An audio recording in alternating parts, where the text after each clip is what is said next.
Hello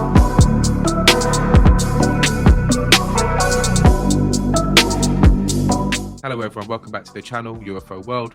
My name is Laszlo.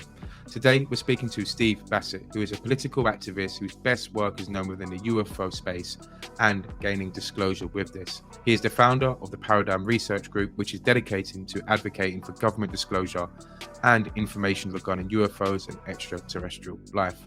Today we have one hell of a conversation. We speak about the state of the world, the UFO movement the last 80 years, the pushback by those holding the secrecy, and crucially, what we need to do next for these hearings to take place and what we can do as individuals to help enforce this. If you do like today's video, do like and subscribe and comment. It really does help out the channel. And do check out the links in the description for Steve's work. With that being said, I hope you enjoy. Let's dive in. Hey, Steve, how are you doing today? I'm doing fine. Good. Superb. Fantastic to have you on here. Appreciate you taking the time to have this conversation today. I guess, we can just jump straight into this, really, Steve. It will be, really fantastic because I know you're quite a busy man, always working on something new and exciting when it comes to the UFO movement. It'd be great to know just a bit about what you've been up to, what is on the horizon, what is happening with yourself right now when it comes to your projects and so forth.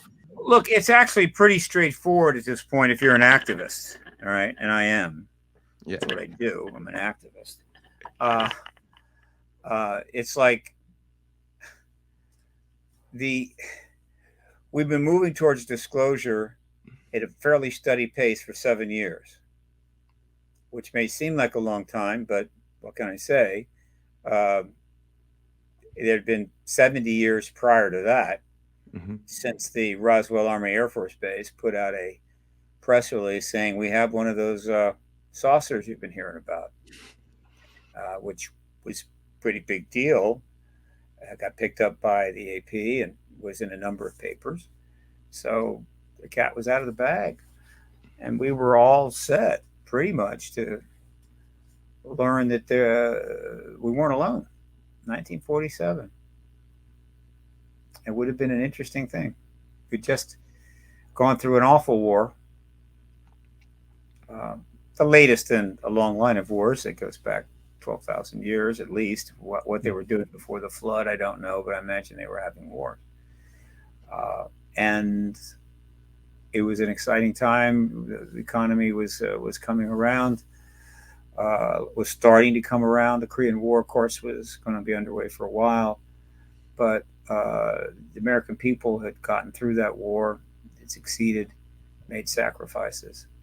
And now they were about to learn they weren't alone in the universe. Not in an overly dramatic way, just we've got a craft and we didn't build it, and we've got some pilots that clearly aren't human. But we didn't learn that. Mm-hmm. The government made a decision that no, we can't know that. They had their reasons. Virtually everybody that made that decision is dead. In fact, everybody that made that decision is dead. And the world would have been very different. Mm-hmm. The 20th century would have been very different. I can make a very good case and need to write that 400-page book that makes that case, but I suffer from ADDH. Can't sit still. So I talk. I think the 20th century would have gone a very different way. Millions and millions of people would have lived their lives or still be alive that are now dead. Mm-hmm. Untold trillions of dollars might not have been wasted, but the decision was made. We'll just keep that private. That was 1947. 77 years later, we're still pretty much in the same place, technically. The world is more dangerous than ever. The weapons are more powerful than ever. The population is now 4 times bigger. No, I'm sorry, not 4 times bigger. It's twice as big. We've got more problems than we've ever dreamed of having. We're hanging in there.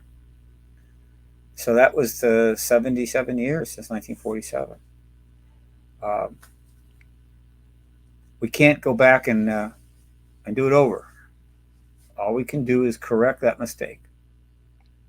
Truman should have Well, Truman, first of all, should not have dropped the bombs on Hiroshima and Nagasaki. He should have dropped them in Tokyo Bay off the coast. But he was lied to by his own military. He was told incorrect information about our ability, how many bombs, other bombs we might have, how quickly we could get them, in order to help make him make that decision that we must drop them off cities. Not just a very important military base somewhere, but cities full of regular women and children. And that's how we ended that war.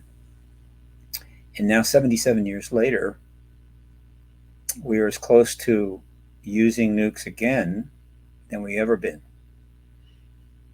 And the nukes are bigger, more powerful, faster, more devastating, capable of reducing civilization to a shell of what it was. 77 years later, that's how much we've learned in those 77 years.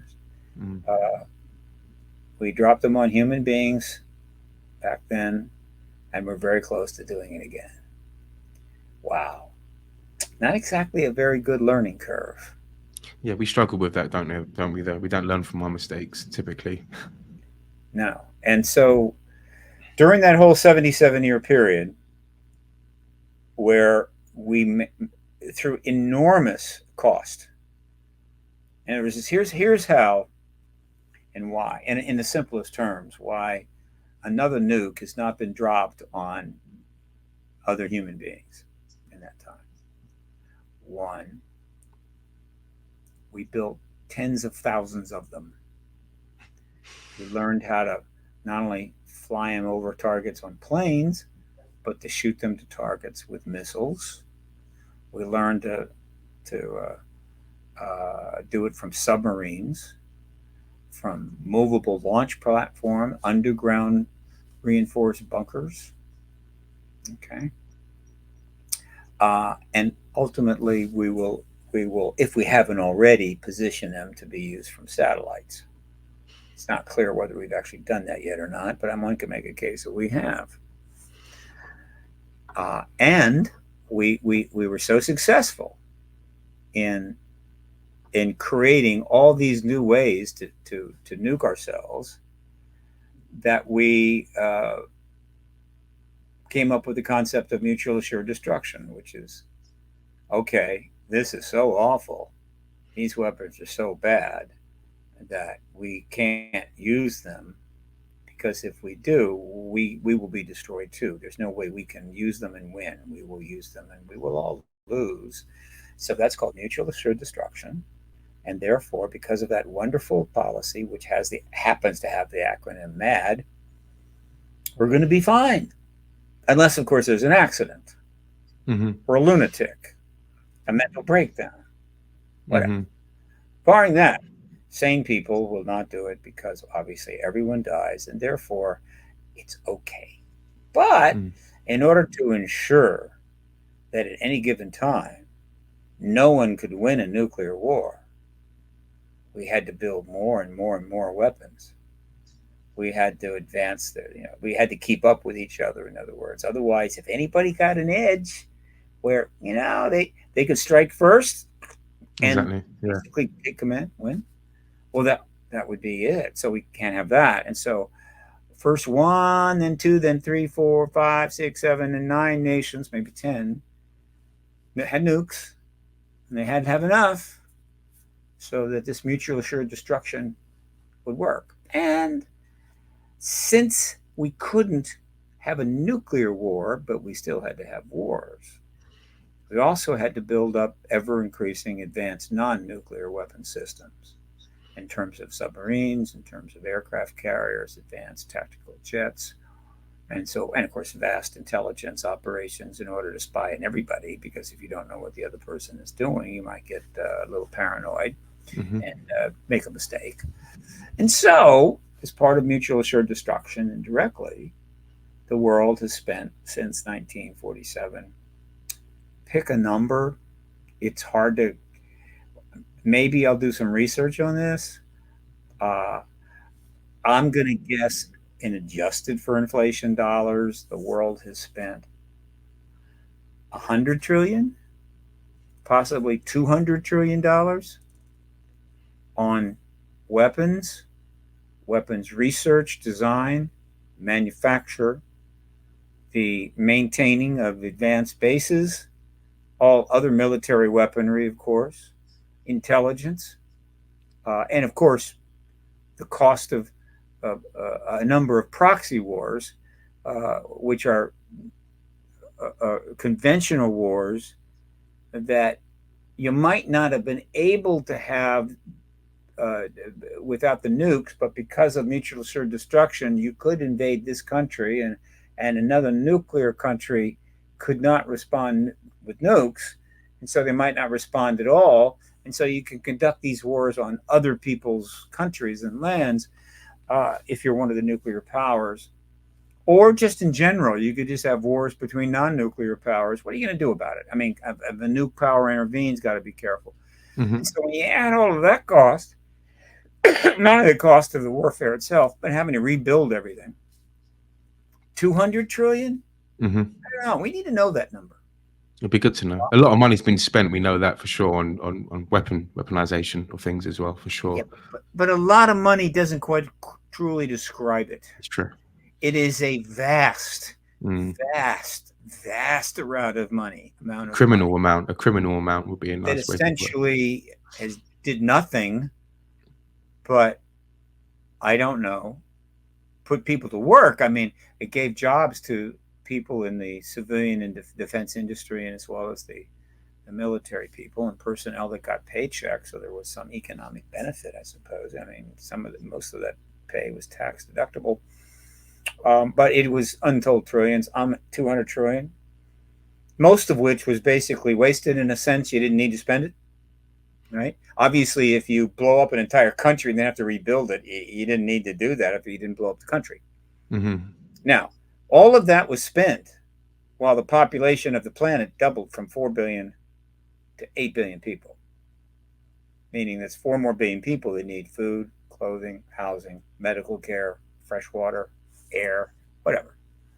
And so guess what? It hasn't worked out too well. Mm-hmm. Right? Didn't work too well at all. And so you have untold hundreds of millions of very disaffected, unhappy people, desperate, poor, whatever. And of course, at the mercy of more developed countries, enslaved, colonized for a while, brutalized. And of course, they're doing that in a world where the weapons, not just nuclear weapons or conventional weapons, meaning conventional weapons of war, but just weapons in general, have become ubiquitous. I mean, there's just vast amounts of them. And so we've created a god-awful mess. Mm-hmm. And we spent several $100 trillion to pay for it. That's what's happened since we made the decision to drop those bombs on Hiroshima and Nagasaki. Now, that's in the past. We can't change that. All we can do is decide, do we want to keep going this way or not? Now, there's a couple of things about going this way that we pretty much have, I think, come to an almost consensus on. And that is the current modus operandi of the human race leads to nuclear war very soon. Mm-hmm. Could be next month, could be in a year, but it ain't far in the future. And almost happened a half a dozen times, if not more. Yeah. But we managed to just dodge that. So that's one thing. We're going to have a nuclear war very soon. It also leads to worldwide terrorism because hundreds of million, if not a couple of billion people are not just going to go away and die. Mm-hmm. Because they've got nothing to eat or drink, or because they're being oppressed or whatever, or living in squalor. They're not going to go, well, what can you do? Bad luck of the draw. You got a bunch of Saudis, floating around the Mediterranean, $500 million yachts, and you got billionaires here and billionaires there. And these other countries are really doing really well. Well, we're just gonna suffer and die. And so what can you do? Well, there's plenty you can do. You can start developing and launching untold versions of terrorism, endless terrorism, right? Which, of course, the the developed and the advanced world and the rich world will say it's awful, evil, terrible, awful stuff, when they are very much responsible for the circumstances that brought it about. But whatever, there's terrorism, which inevitably will become nuclear terrorism. So we got that. And then, of course, we're damaging the biosphere in ways that are causing untold harm to not only us, but other species. Ultimately, the biosphere will prevail after we're gone. Right? The Earth has been around a long time. It's going to be around a long time. It'll go through an awkward period, but it'll recover after we're all dead and gone. So we got that. And that's what we've created as we enter the early part of the 21st century. It's not the best picture, is it? If you was an intelligent species looking down, it's not really painting the most. I mean, there's a perception about the human race, right? In terms of we're just warmongering Neanderthals. And what you said then, just the past few years, 70 years or so. Well, not exactly warmongering Neanderthals. Warmongering Homo sapiens sapiens with educations. even worse. This is not dumb Neanderthals doing this. Yeah. This is smart Homo sapiens sapiens doing this. Okay, let's don't cut ourselves a break by saying, what can we do? We're nothing but cavemen lawyers or cavemen. I'm just we've upgraded since then. Head of state. Now we're educated, we're smart, we're doing it anyway. That is where we're at. That's not an exaggeration. That's the God's awful truth. Okay, now with that as preface, a lot of people are hoping there's a way out of this mess, right? Because that's, humans tend to be optimistic. Ultimately, there's got to be a way out of this. How can we solve it?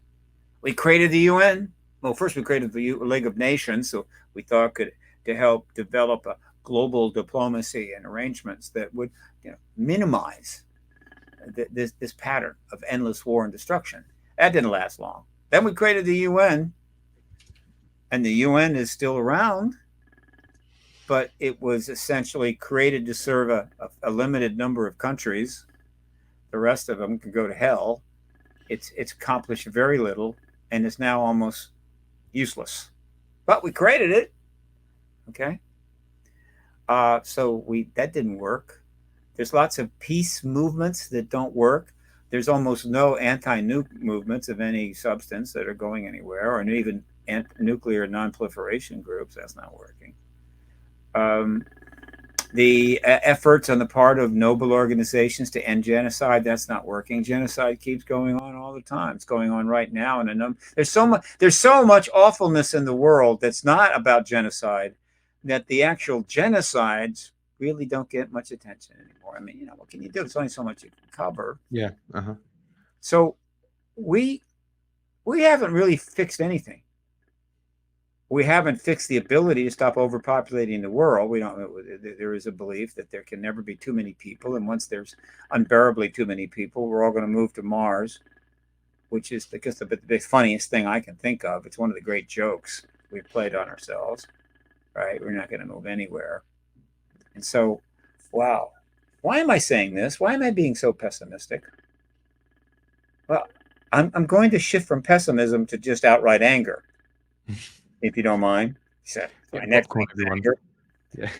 I'll try to finish on a high note. But anger. Why am I so angry? Passionate. Today? I could be passionate, but but that doesn't mean I'm angry. I can be passionately optimistic. I can be passionately angry. Here's why I'm angry. Is because, as I've been saying, and others have been saying for the last quarter century, there may be one way out of this mess. Just one door that we can go through that leads to a whole bunch of other doors that we will have the keys to open that could actually allow us to fix this fiasco. Just one. There isn't any other. By and large, nobody even bothers to bring one up. Oh, you'll get people that'll talk about, this, we could do this, that would be good, and this would be good, what about this policy and whatever. Some of it's about social justice. Some of it's about, more fair economic, whatever. I mean, I don't blame them. Activism, that's what they do. They're doing the best they can. But nobody, no one, no organization, not even the brilliant think tanks with $200-300 million behind them, has come up with an answer to how do we get out of this mess in time, right?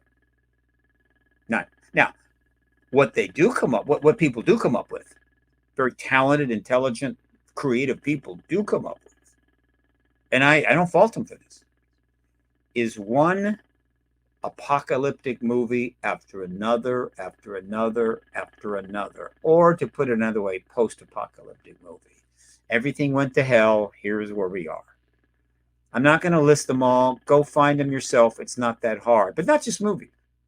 Post-apocalyptic television programs, which eventually became streaming programs, multi-season programs, post-apocalyptic programs with 100, 200 episodes, endless, post-apocalyptic. Used to be long ago, it was just On the Beach with Gregory Peck.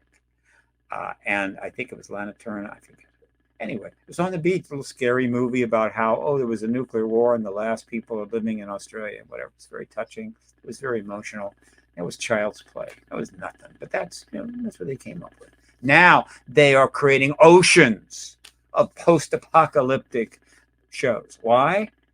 Because the smart, creative content people know that there isn't a person on this planet that hasn't, unless you're over than 77 years old, which I happen to be 77, unless you're older than that, you've lived every single day of your life under a Damocles sword called mutual assured destruction. And you have seen, thanks to the evolution of better and better media and war coverage, you have seen endless destruction and war.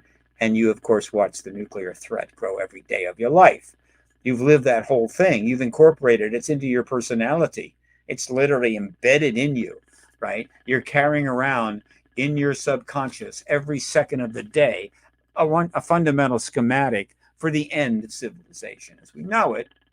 And therefore, you are quite receptive and willing to enjoy or at least watch post-apocalyptic television and movies and books and everything else, because that's you. That's who you are. That's what you are. That's what you know. That's what you expect.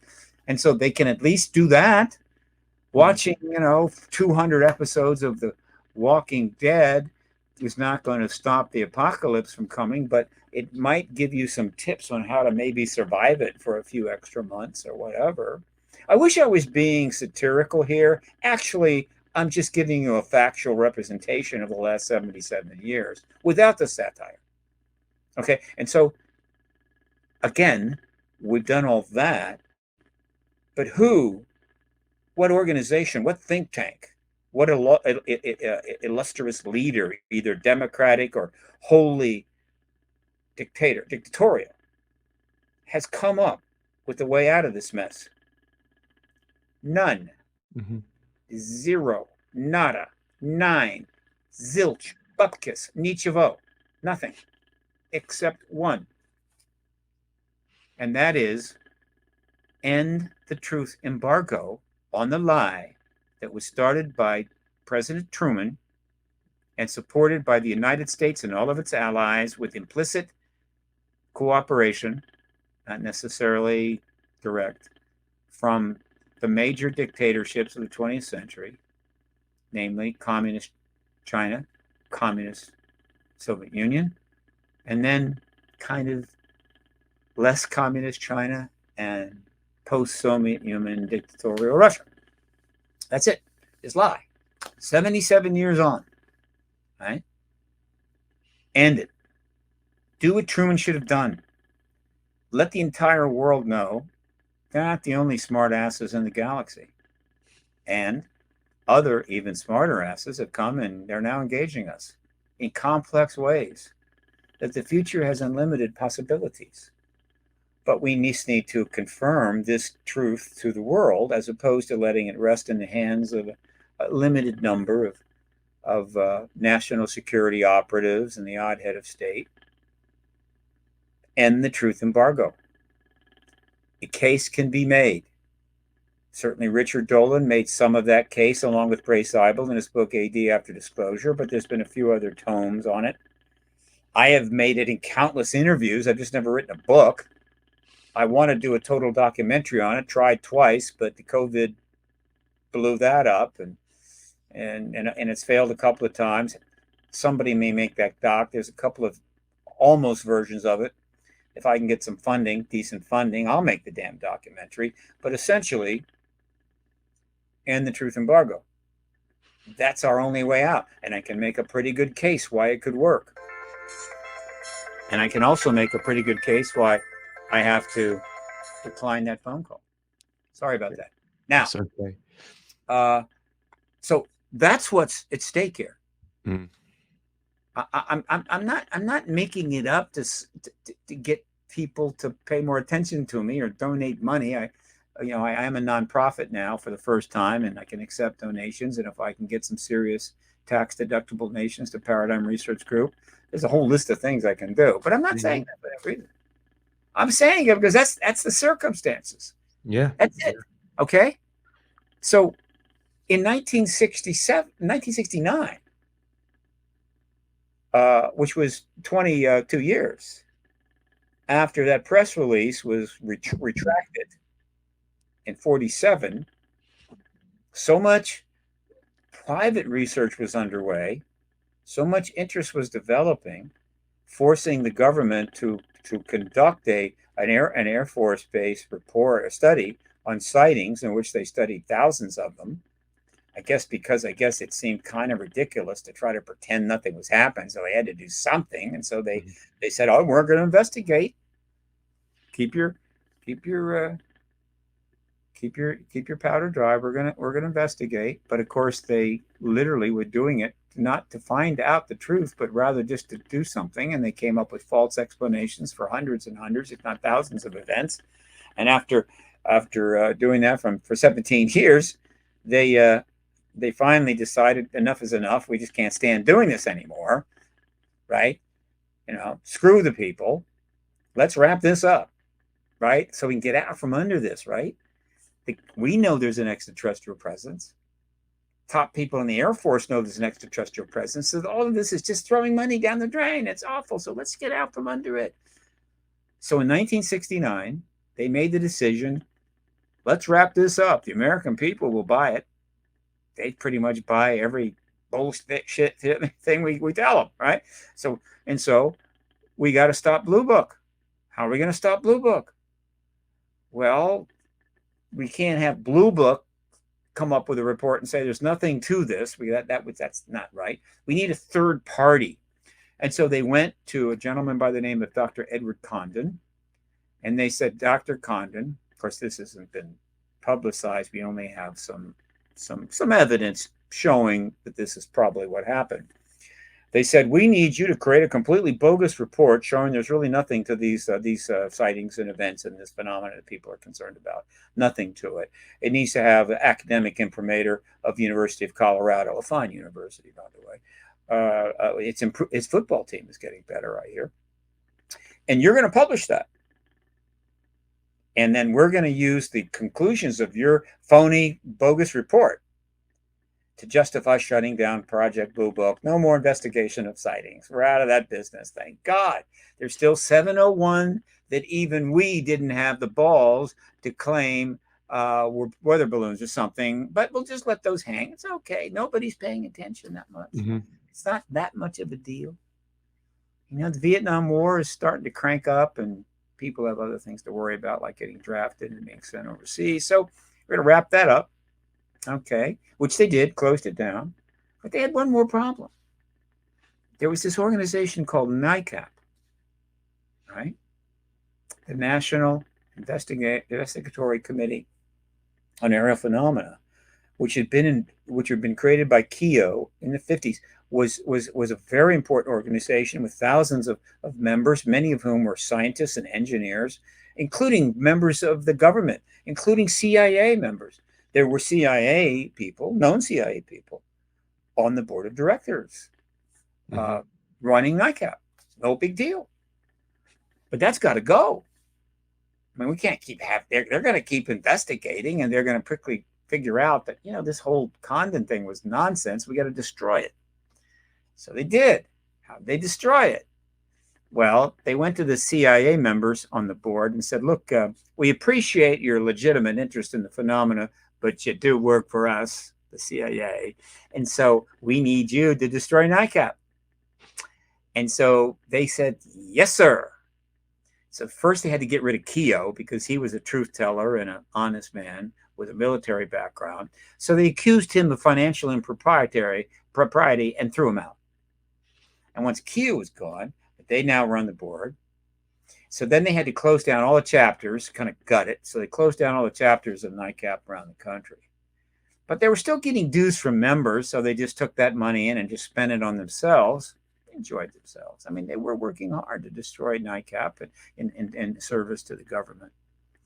And then eventually there was no money, and then it was gone. Some citizens stepped up and tried to keep NICAP alive for a number of years because, well, that's just what citizens who try to speak truth to power do, but it ultimately could not succeed. But a new organization sprung up out of an entity called Southwest MUFON, and also a little arrow, and you put that together, and they formed MUFON, MUFO, and National in '69, and it just took over for NICAP.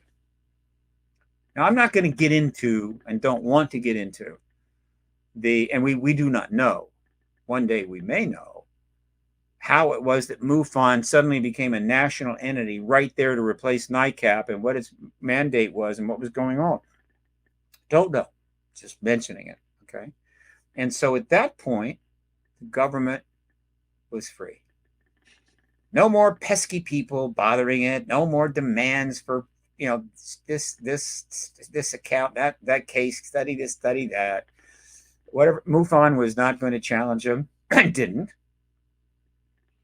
And they moved on to pursue the Vietnam War and more nuclear weapons development and what have you. They got 9 good years. 9 good years of peace and tranquility as they pursued the mutual assured destruction agenda that was working so well for the military intelligence complex, but scaring the hell out of everybody else, until Bill Moore and Stanton Friedman found out where Jesse Marcel Sr. lived in Louisiana. And they went down and talked to him. And he told them who he was and what he knew. Namely, that Jesse Marcel Sr. was the intelligence officer sent out, along with some others, to view the debris field that Mac Brazel had found, and ultimately the second crash site where the vehicle and the bodies were. And of course, they were told to never discuss this again. Jesse Marcel was forced to go to Dallas-Fort Worth and participate in a completely false press conference saying that it was a weather balloon. And then he just went on with his life and ultimately retired, and he's living in Louisiana. And Friedman and Moore found him. And Jesse Marcel made the very important historical decision to say, screw it. What do you want to know, Stan? What do you want to know, Bill? And the Roswell story was brought to life.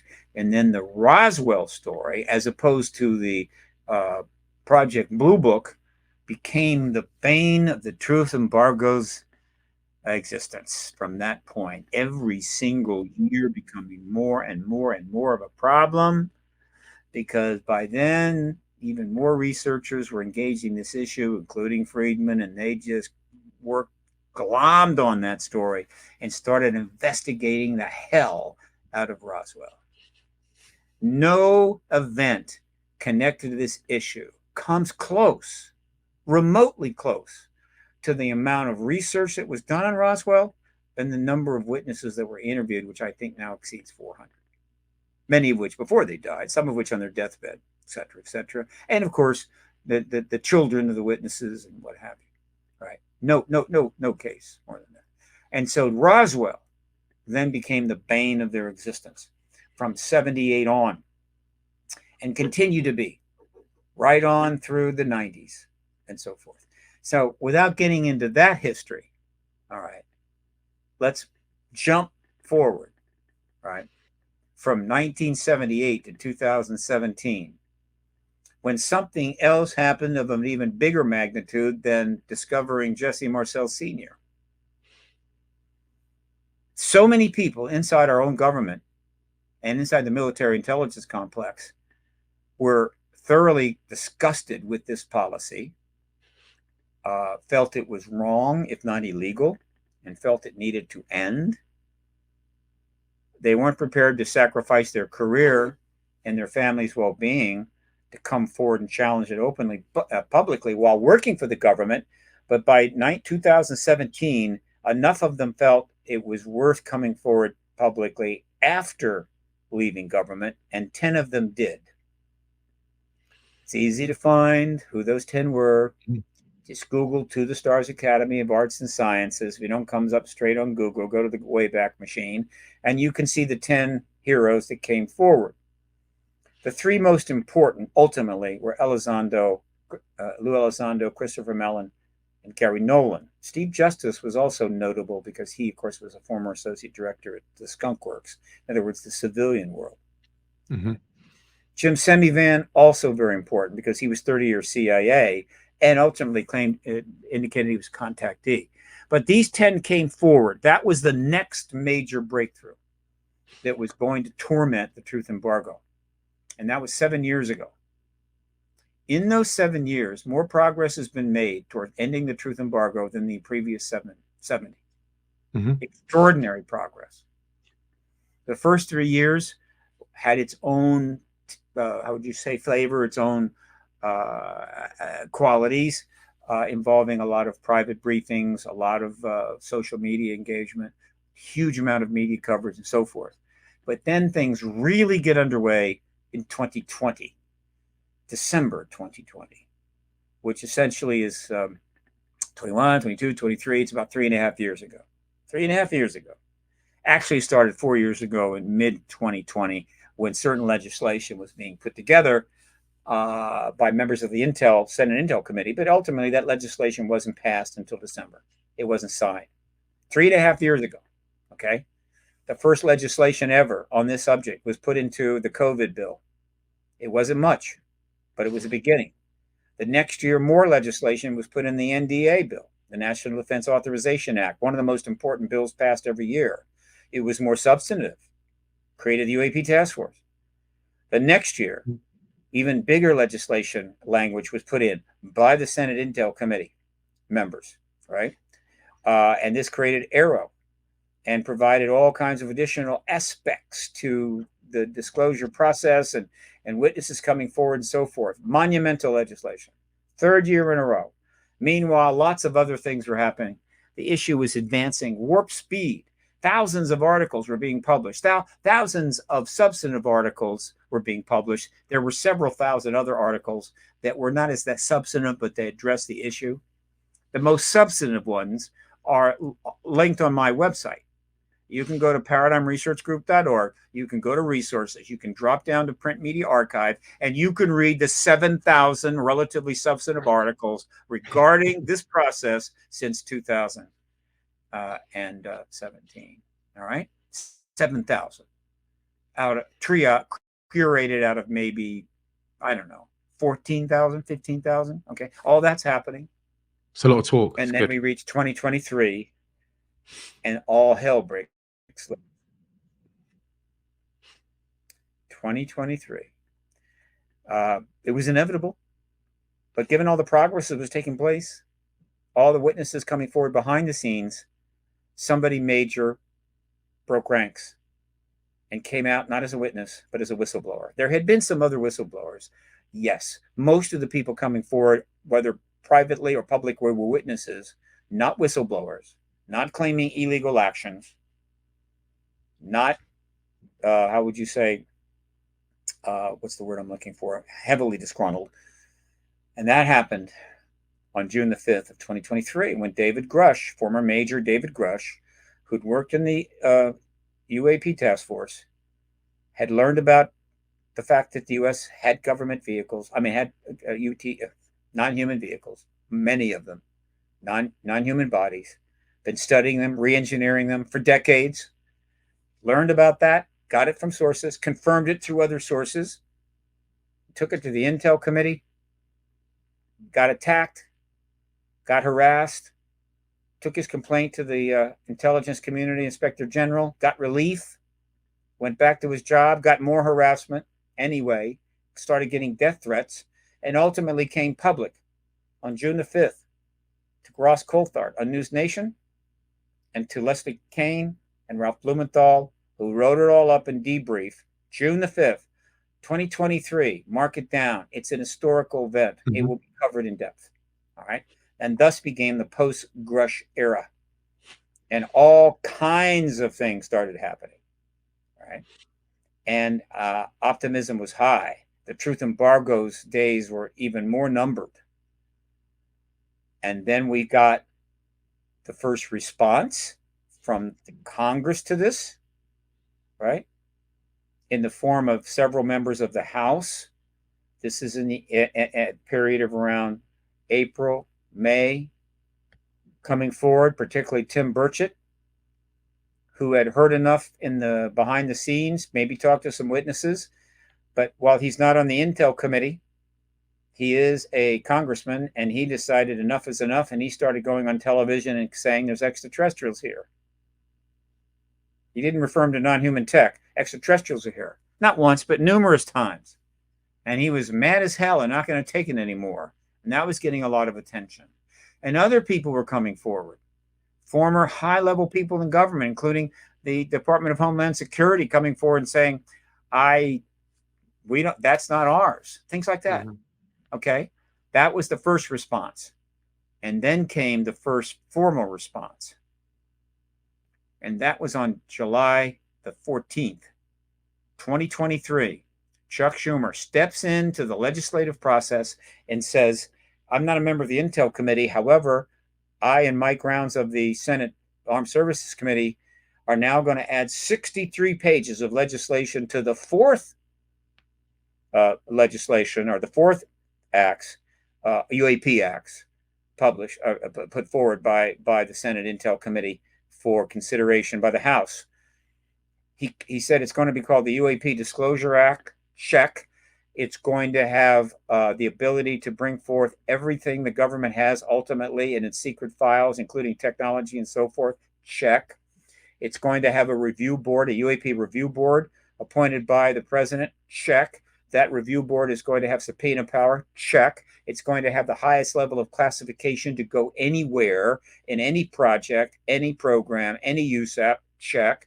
And that certain key members of the House, certain committees, will also have subpoena power and the highest level of classification as part of this process. Check. And the whole thing will be called the UAP Control Disclosure Act. Check. In order to make sure everything comes forward, starting immediately in an orderly fashion over time, to be reviewed, maybe held back, then forward, right? And ultimately presented to the world and archived in the National Archive. Check. And because we think it's in the interest of the public, the general good of the American people, we will put in this bill subpoena power. Eminent domain over the non-human tech and bodies that Grush stated that we have. Meaning that if you're a civilian or a civilian contractor, whether you've been paid billions of dollars or not to study, re-engineer, and learn new science from the non-human tech that you have had in your possession for decades, and whatever you might have learned from the dead bodies, non-human bodies, and any live human ETs that are living ETs that you had for a while, whatever you got from that, we can, if we so choose, declare eminent domain over it, and we will decide what happens to it, which may include you participating in some new tech developments that could make you lots of money, but we will decide that, not you. And that was announced on July the 14th. And while the defense contractors were digesting that, just 12 days later, Tim Burchett was able to get a subcommittee hearing in the House and bring Drush in front of that committee along with Fravor and Graves, so that, sort of as his wingmen. And Grush repeated everything he told Coulthard, Blumenthal, and Kane under oath in front of that committee, publicly on camera. And that was July 26th. Okay? And so things are going well. Things are moving forward. Very pleased about this. The American people responded well. The media wrote hundreds of articles about it. All right? Disclosure seemed at hand. I'm waiting for a but. And but then I was just going to say there was, sorry to intercept, you can get back to that, but you're just going to say that was a lot of the people during that time was like, this is it, like how they're going to put this away, how they're going to put the toothpaste back into the bottle. And then, well, they're still fighting it, basically. They're still going for it completely. Well, yeah, but it's more dramatic than that. Once Schumer announced that language and put it up on the website, where it stayed for everybody in the world to read for months, he'd sent a message to the entire world. Yeah, I don't care where you live. You could Google up the Senate's legislative page, and Google would be happy to translate the whole act into English for you. I mean, into whatever language, Korean, Italian, Spanish, Swahili, whatever. So you could read it. Everybody could read it. Anybody could read it. Journalists could read it. Defense contractors could read it. People with the highest level of clearance in the lowest level labs, underground, working on ET tech right now could read it. Everybody could read it. He sent that message to everyone. This is what we intend to enact in this legislation. And that legislation was it. It was the final package. Along with everything else that had taken place since 2020, but really going back to 2017, that was the rest of it. That's all we needed. Once that legislation was passed and signed in December of 2023, the stage was completely set for the Intel Committee to hold the hearings that they have said and promised they would hold for some time now, where they would bring 20, 30, 40, 50, pick a number, almost all military witnesses to come before that committee under oath and tell us everything they needed to know. And if there was something so sensitive they couldn't discuss it openly while hundreds of millions of people watched, they would take it privately in a skiff or in private setting.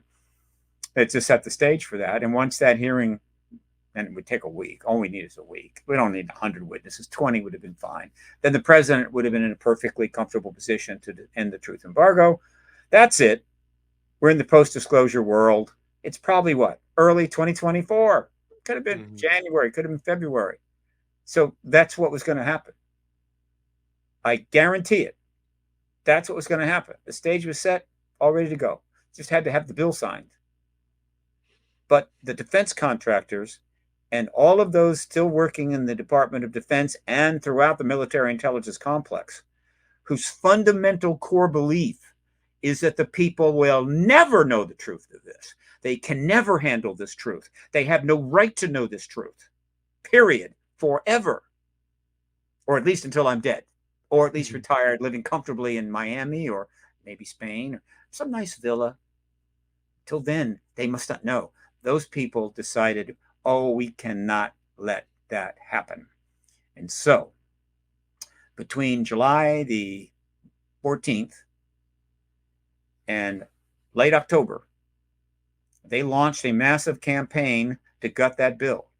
We didn't learn about it for weeks and weeks, but finally the rumors got out and we sort of figured it out, and the internet rose up and started talking about it and pushing back, but it's not much we could do. And so what those that oppose ending the truth embargo, particularly the defense contractors who were expecting to make billions, if not hundreds of billions of dollars from patented ET-derived technology and science once disclosure was over and enrich their shareholders, saw that possibly at risk. They and other super patriots within the national defense operations that believe that only they can handle the truth went after that bill by convincing very powerful people in the House who received millions of dollars in defense contractor donations to their campaigns to put pressure on those who were sitting in the conference to decide the final language, to take all the powers out of the bill. And they succeeded to get them all. Subpoena power, classification at the highest level, review board, and certified eminent domain. Stripped it all out and left the basic bill there. It was a gesture to us. Yeah, the basic bill says, one day we need to get that stuff out of here, and it'll come forward and it'll be reviewed, and then it'll go to the archives and you'll know it all. But there's no power whatsoever to make it happen. All right. It's just a statement of intent. Yeah, it lost its teeth. Yeah. And they got it done. Okay. And they were feeling very proud of themselves. Right. Except, of course, they didn't realize they'd been played. They were playing checkers with a man who was playing chess. They got screwed. And when did they realize that they'd been played? That all their clever, manipulative, power playing nonsense was going to blow up in their face? It was not long after they gutted the bill when the man who sponsored that bill and the man who helped him write that bill, Mike Rounds, a senator in the Senate Armed Services Committee, went into the Senate and put a statement into the record. Now, for those that are not familiar with this process, it's not complicated. You set up a camera in the Senate chamber, you walk in front of the camera, and you say something, and it goes directly into the congressional record forever. Is there an audience? No. There may be somebody cleaning up in there, but there's no audience. It's just for the camera and the congressional record.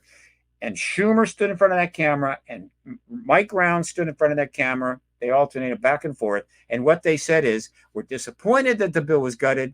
We're kind of irritated with our Republican friends who pretty much led the process of stripping those powers out of the bill.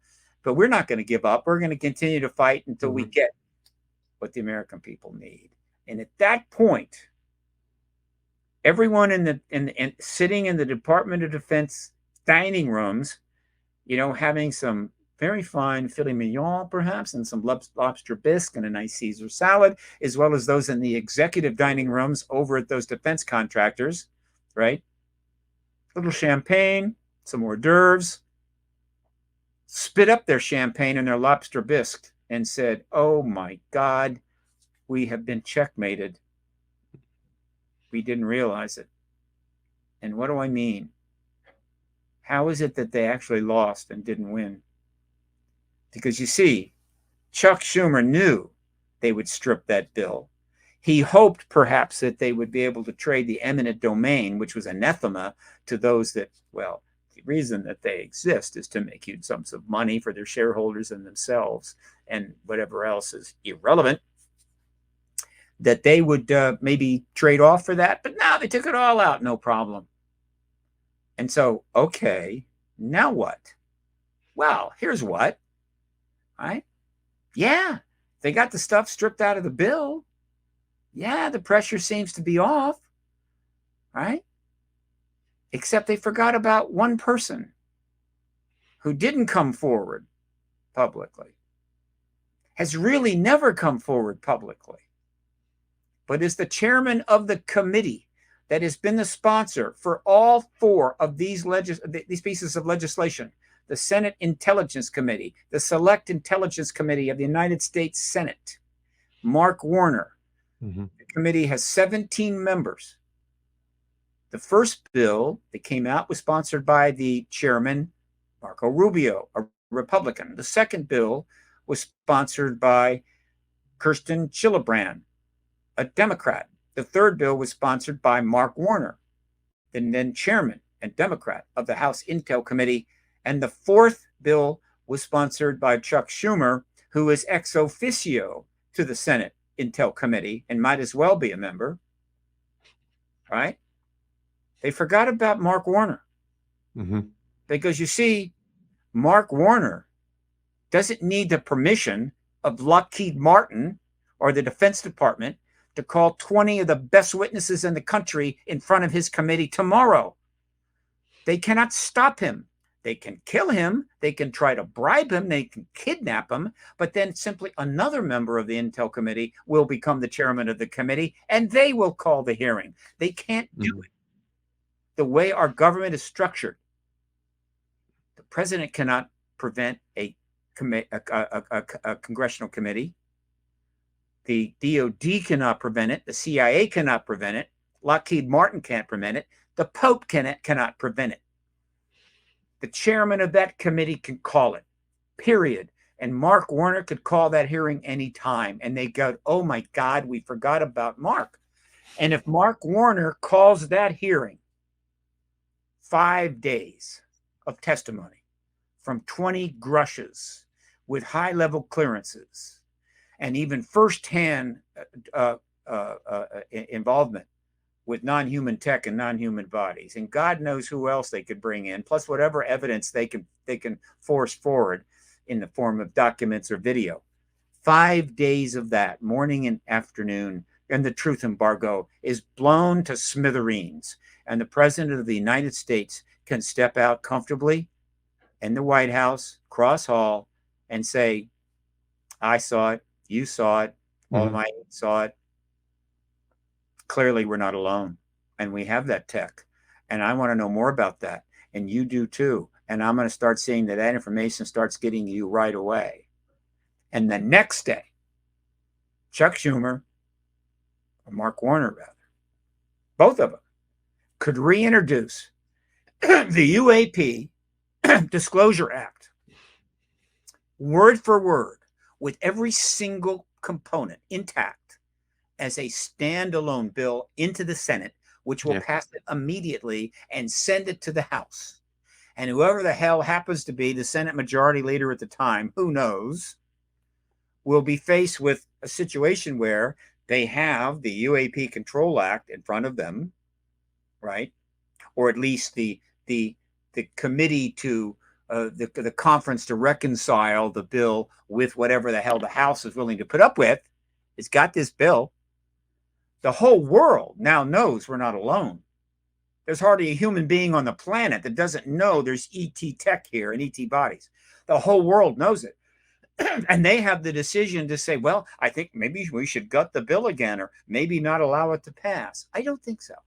The bill goes through exactly as it was written, signed by the president, and we are in the post-disclosure world. And they have no way to stop it, and they know it, and they realize they have been screwed. And so what happens next? Do they yield? Do they come to their senses? Do they call a press conference over at the DOD and invite all the people in and say, look, we need to, how would you say, provide some additional information for you? Do they respond to the effort to bring the bill forward? No, more importantly, I mean, in other words, anticipating that hearing is coming, they need to start giving some and saying something, anything to mitigate the enormous embarrassment about the face. Could do that? No.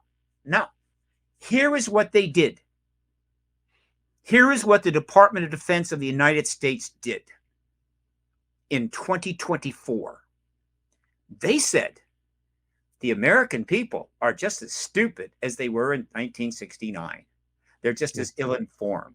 Okay, right? There is no internet. There's no social media. There isn't mass coverage of this issue. That doesn't really exist. It's an illusion. Okay?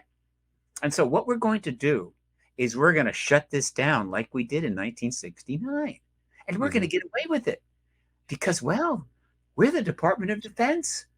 We have the national security of the country before us, and therefore we are geniuses and all powerful, and we can do any goddamn thing we want. And so they convinced what I consider to be an honorable person, Dr. Sean Kirkpatrick, who was put in charge of Arrow because somebody had to be in charge to hold it in place while the rest of the stuff got done to set us up for ultimately disclosure, where Arrow would then be heavily funded and be able to do its job. They convinced him to be the Dr. Edward Condon of 2024 and be the author of, and I don't know how much of the report he did, doesn't matter, to be the author of a report that was a complete and total lie. Utterly a lie. Just as much a lie, and even worse a lie than the Condon report, to be Dr. Edward Condon, to put out a report that would allow them to shut down this process like they did in 1969. And in this case, the irony is they used the Condon report to shut down the Blue Book study, where in this case, they're using the Arrow report to shut down the Arrow study, his own organization, which is irrelevant. I mean, it doesn't matter, but it's basically the same thing. And then the only way they can complete the hat trick here would be now, okay, we got away with that, so now let's destroy MUFON, like we destroyed NICAP. Okay, let's blow it to smithereens. Well, okay, that's exactly what they just tried to do, except they haven't tried to destroy MUFON yet. That's what just happened. And that's why I'm angry. Yeah. I'm angry not simply because it's slowed down the disclosure process, right? Not simply because it's arrogant or insulting of my intelligence or the intelligence of anybody else that's got an education beyond the 6th grade. I'm angry because I am tired of the national security structures of this country making asses of themselves in our name. I'm tired of their arrogance and their stupidity, their outrageousness. I'm tired of the policies that they have backed, many based on lies, that has killed since the Korean War millions of people. I'm tired of them being my national security state. I'm tired of paying taxes to them. I'm tired of being associated with them. I'm sick of it. I'm fed up with it. I'm tired. The idea that we're just going to sit quietly and let them keep killing people by the hundreds of thousands, lying to us through their teeth, spending trillions of dollars, and acting like God strutting the earth while we sit here and have to deal with the crap that they leave behind. I'm angry and tired of that. That's why I'm pissed off. I'm not pissed off at Sean Kirkpatrick. I think he was used and abused. He's a puppet, isn't he, really? I think your anger is, well, as you said before, it's criminal what's been going on. And we started off this conversation, you talking about a better world where we could be, right? And that's what's at stake with it all. Ultimately, and who really knows deep down why they're holding it back? There's a multitude of factors with it.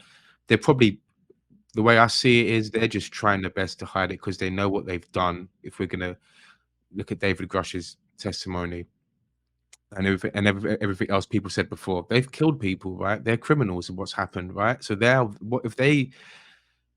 when I say when, because I do believe it's a matter of when, not if. And I think the boxes open up more and more. I don't even know how you would recover from that in terms of the United States. How do you need a brand, you need a rebrand completely, a new team to come in, a new leadership organization, because the American people will lose trust completely. And there's already issues right now. There's already lack of trust. This will top it over completely. And they're making it worse by continually trying to push it under the rug and play it down and release reports like the Arrow one. As if, as you said, there's no social media and people are foolish and they don't research and stuff. It was laughable. It was just like, come on, guys. Like, are you serious? Who's running this show here? There's a guy, they seem very out of touch with reality. All dictators and elitists and those that can hide behind massive secrecy are out of touch with reality. That's a given. And the only question is, how much damage do they do? But again, they have miscalculated Yeah. I cannot. You know, if any of them are listening to me right now, you miscalculated. You really didn't, check all Well, it's good for us. the boxes. Okay, and so 1969, the population was about, I think, 5.5 mil. Might have been 6. Okay, no email, no social media, no Twitter. Right. Press coverage was minimal. Right. The vast majority of people didn't even know Roswell existed. 1969. Okay. No problem. This is not 1969, is it? No. 4+ billion people are on the internet. It's possibly more like 6 billion. Several billion people are on social media with instant communication ability with each other on multiple platforms. Email, text, Signal, WhatsApp, Instagram, TikTok. There are people on the internet with 5, 10, 15, 20, 50, 90 million followers that pay attention to what they say and do. There's huge amounts of media coverage of the issue now. All right. Witnesses have come forward, and of course, everything else has happened. This is not 1969, but they're so insulated and so wrapped up in their own importance. Do you know what though? Sorry, the thing is, what I've noticed as well, and I've really felt like people still seem to be discounting it. There is definitely a big increase, and we believe there's something ongoing, but it hasn't. The media's done a good job in terms of nullifying. I mean, when the report got released, there was a tweet I saw somewhere when the Arrow report got released and how much coverage it got. I don't know if you saw it. And then they showed it when there was like other information and how segregated and there wasn't much information. So they're still trying their best to do it, but I think it is only a matter of time in many ways how it comes out. But there still seems to be a lack of, like what you mentioned. If people knew what was at stake, right, in terms of the UFO secrecy, in terms of changing this world, right? The implications of it. And also, we should be known as a matter of national security. They're observing our nuclear websites and stuff like that. We don't know their motivations fully. So there's so many different reasons for taking this subject seriously. But I still feel like it hasn't fully, at this moment, captivated the world as it should have, bearing in mind the kind of effects it could have. Does that make sense? It does to me. I have to disagree, Laszlo. Okay. The awareness of the issue, the number of people that take it seriously, the number of people that know about the history. Talking general public, by the way. General public. Lying. General. No, I'm talking about the general public. Okay. It's larger than it's ever been. Hmm. There's not a single person hardly on this planet that doesn't know what an extraterrestrial is. Why? Because in the last 75 years, the entertainment industry has produced at least 600 movies with extraterrestrials in it. And they've been shown all over the world. Some of them raising $1.5, $2 billion in ticket sales. 600 movies with extraterrestrials in them. There's hardly anybody on the planet that doesn't know what an extraterrestrial is. The idea of UFOs is virtually universal. Ipsos did a world poll. They polled the entire planet using 67 countries as representative, carefully selected to be representative of the entire population of the world, which at the time was around 7.5 billion. Check it out. Google it, folks. Don't take my word for it. Yeah, no, I believe you, but I think my point was more towards the fact that they don't know about the secrecy, because there'd be more people like you uprising, right? This is what I mean. They don't understand that there's actually reverse engineering programs that have been ongoing that amount of time, because they're like, well, how could they hide something for that long and us not know anything about it? They believe in a presence externally. Laszlo, forgive me, my friend, but I gotta tell your people what's what. I appreciate your job is not my job, right? Yeah. My job is to watch this stuff and pay attention 24/7. So look, the number of people in this country that know that the United States government is lying about the ET presence is in the low 90s. It has been. If you were to poll the American people today and ask them a simple question, is the United States government lying to you about this phenomena? 90% of the American people will say the government is lying. And so these, in other words, it's difficult to keep up with the trends. You know how many polls have been done on this issue? Scores and scores of them. The Ipsos poll from just a few years ago, about 6 years ago, the final results of this. Now, they didn't ask the question they should have. They asked the wrong question. But the question they asked is, do you think extraterrestrials are living amongst us? 20% of the world's people said yes. Mm-hmm.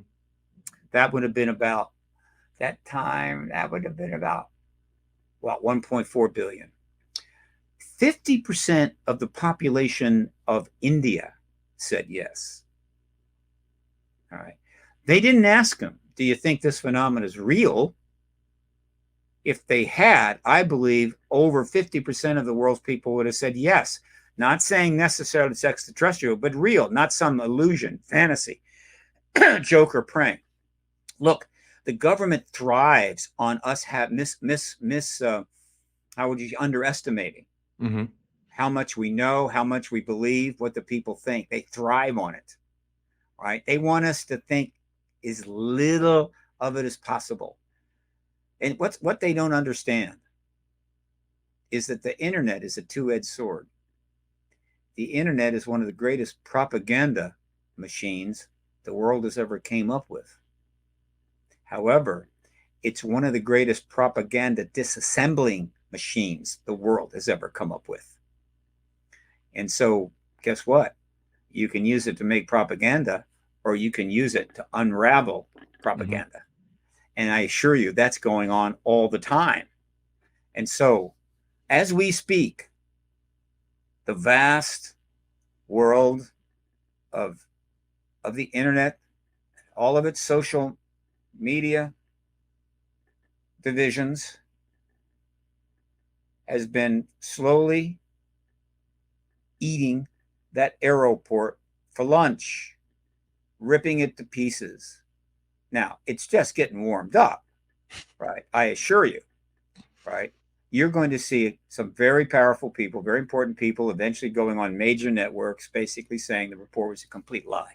This isn't 1969. And if I am the member, if I am in the DOD and I had anything to do with that report, I would be starting to come up with mea culpas right now. I would start to think about how to cover their butt, how to maybe mitigate the damage. I'd be doing that if I were them. Yeah. Right? Because they're not going to get away with this. So, to complete what I was saying, look, I don't think of this in purely criminal terms. I understand that the primary underpinning for the national security state of every major nation, the reason for everybody's got to have an Air Force, a Navy, and an Army. Everybody's got to have nukes if they can afford them. Everybody's got to have at least a lot of weapons. Everybody's got to defend their borders. Everybody's got to do all of this stuff and spend the untold trillions of dollars every year because we didn't take care of things. We didn't handle the end of World War II very well, just like we didn't handle the end of World War I very well. Things just went bad. And so, unlike the end of World War I, right, where it was just a matter of, you know, I hope we don't have to start using those tanks anymore. After the World War II ended, in no time at all, every defense specialist in every country, certainly advanced country in the world, knew that the next war was going to be nuclear. And so we were in another place altogether. We'd finally made the ultimate weapon. It was inevitable, but this isn't like the age of the longbow or the age of the chariot or the age of the tank. This was pretty much the ball game. And so that threat of nuclear annihilation pretty much justified anything any national security structure in any nation wanted to do. Any amount of spying, any amount of secrecy, any amount of lying, any amount of underground bases, any amount of classification, it was all justified.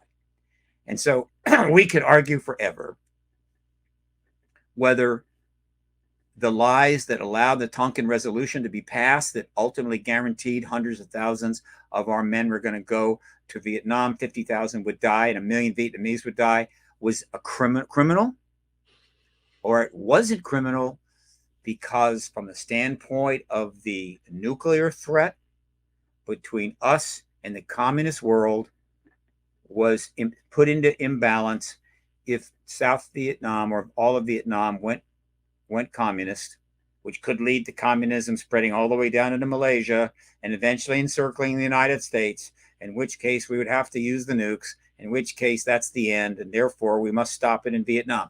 And because of this, I just don't get into the criminal stuff too much. Right? Because I didn't have to make those decisions. I'm not the one sitting in those silos with a key that could turn. Yeah, of course. All I'm saying is we screwed the pooch there. We botched the end of that war. We could have done a lot of things which could have avoided all of this, but we weren't smart enough, advanced enough. We were still corrupt enough, whatever. And so we ended up with another 77-year cycle. The only good thing that could be said about it was we didn't have a nuclear war. We almost did, but we didn't have one. But now we're on the edge of one. And the policy of truth embargo, which was established because of that nuclear threat. There's no question. If Truman was not aware that the Soviets had the nuke secrets, we're gonna test an atom bomb pretty soon and a hydrogen bomb shortly after that. If Eisenhower didn't know that, if the Pentagon didn't know that, they might very well have decided to end the truth embargo after the flyovers in 52. But because they realized, but we're in a nuclear arms race, that's the way it is, that's the hand we've been dealt, and the American people can't know about the ETs because that would destabilize the situation, we might have gone differently, but we didn't. And so now we're 77 years in. But the chance of ending that embargo is at hand. What's next then, Steve, do you think? What's next? Like, yeah, what do you think in terms of like, what do you envision for the rest of the year? Rest of the year? How about Or next next few months? I can't think to the rest of the year. We could all be roaming around in a radioactive landscape, wishing we were dead by the end of the year. When it comes to I can't think that far ahead, right? I can think about the next few weeks. Okay. And here is what needs to happen. Anybody in a position, either as a journalist or an activist, as a supporter, as a member of Congress, who is in a position to put pressure appropriately, not threatening violence, not breaking any laws, anybody in a position to put pressure on Senator Mark Warner, and by and large, the entire 17 members of the committee, because we can't rule out the possibility that 5 or 6 members of the Intel Committee, which might include Rubio, Gillibrand, and a few others, to put pressure on Mark Warner, saying, Senator, look, we've taken the ball this far. Let's take it home. Let's score the touchdown, spike the ball, collect the Super Bowl trophy. We can't afford the luxury of holding off. So I'll include the entire Intel Committee. Anybody who is in a position to put pressure or influence that committee and its chairman, Mark Warner, to call at least 20 of the scores of witnesses who want desperately to sit down in front of that committee under oath, take another oath that, like the one they took when they agreed to serve the American people, and testify to the validity of this extraterrestrial presence, which would certainly include Grush.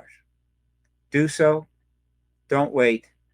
Don't think of it. There's nothing. Don't think about the election. Don't think about the Middle East. Don't think about the Ukraine war. Don't think about anything but can I help get that committee to hold that hearing? That's what has to happen. That's what I'm interested in. That's as far ahead as I want to think. Now, in that regard, there is a lot happening on the internet with respect to this. Mm-hmm. And Danny Sheehan is doing his role, and I'm doing mine.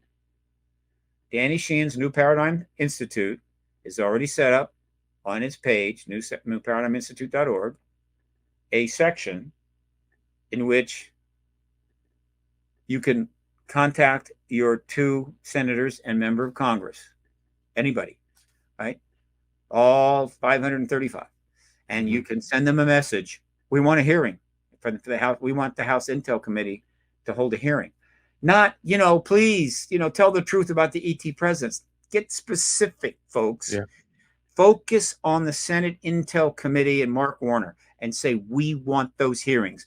Send the message however you want, from the House to the Senate, within the Senate, whatever. We want those hearings. So they can do that on his site right now. And they're already doing it. If you want to call, you could call, but it generally is not the best because it's disruptive. You want to send a letter, fine. It takes time. They have to send it through the radiation detectors and the ricin detectors, and God knows how long it takes to get there. You can send them a message right now on newparadigminstitute.org. If you go to my site, paradigmresearchgroup.org, on the very top page, you will see a project called ShiftStorm, shiftstorm.org. That is a different approach. What that single page shows you is how, if you're on Twitter, X, that's what I call it, Twitter X, you can tag messages to the entire Intel committee, but there are 3 people most importantly, that I'm focused on that site, and that is Senator Warner, Senator Schumer, and Senator Rubio, the ranking member, the chairman, and of course Chuck Schumer, the Senate Majority Leader. Those 3. But technically, you could do it with all 17 members of the Intel Committee. They're all on Twitter. You can easily find their Twitter handle. Just Google their name, right? Yeah. So we have been sending thousands of messages that way. What do I mean? If you're on Twitter and you want to send something to a member of the Senate, like, say, Senator Warner, you, using his handle, which I think is at Senator Warner or whatever it is, his Twitter handle, at whatever, you tweet at Senator Warner, Senator, we need those hearings for the witnesses in front of your committee immediately, right? We want them now. Thank you. And then you send the same message to Rubio, and you send the same message to Schumer, right? And then you change the wording and send it again. And what happens, and then if you want to, and then on that site, there is their email form. In order to send them an email, though, you have to be a resident or have an address in their state, Florida, Virginia, New York. So unless, and I'm just saying, the message includes an address in that state, it's not going to go through. But if it does, it's going to go through. So you can send them emails as well. And those will accumulate in the email box. And the Twitter messages will include in the notifications box on their Twitter account. And their staff monitor the email box and the notifications box. Guaranteed. They're monitoring it all the time. And so when thousands of messages start turning up about, gee, we want hearings in front of the Intel Committee, they're going to call up their boss and say, Senator, you need to check the Twitter notification box, or Senator, you need to check the email account and check and review some of these messages that are coming in. They're pouring in by the thousands. That is what I can do. That is what the New Paradigm Institute can do. There are other entities that are doing things. Recently, a group formed pretty much overnight. About 25 of them met and got the clearance. You have to get clearance on this. About 20 of them gathered in front of Senator Schumer's office, not to protest, not to give him a hard time, but to give interviews to the media or to any staff supporting him, showing how much appreciation they have for the fact that he tried to get that bill through Mm-hmm. and supporting disclosure. They did that. It's not a great thing, but it's something. And other things are in the works. Okay, that is what needs to happen, folks. So if you're listening to this and you give a shit about what happens to this country and the planet, and you want to know what to do, I have a real simple one for you. Okay, there's 10,000 things you can do, and I'll certainly be talking about those, particularly if I get some funding in this damn organization of mine, PRG. Mm-hmm. You only have one thing to do now. Everything you can to get the message to the Intel Committee, particularly Senator Schumer, Warner, and to Senator Schumer, how much you appreciate what they've done, how important it is what they've done, and how they need to finish what they started. We need that committee hearing. We need it now, not after the god-awful election that's coming and the god-awful campaign season we're going to have to endure, right? Which is going to be hell on earth. Not after the Ukraine war is over. Not after there's peace in the Middle East. We want it now. We want that hearing now. We want those testimony of those 10, 20, 30, 40, however many witnesses you want to call, in front of millions of people watching on television, under oath, in the Senate Intel Committee chamber, which is huge. Very nice. I'll be there. We want it now.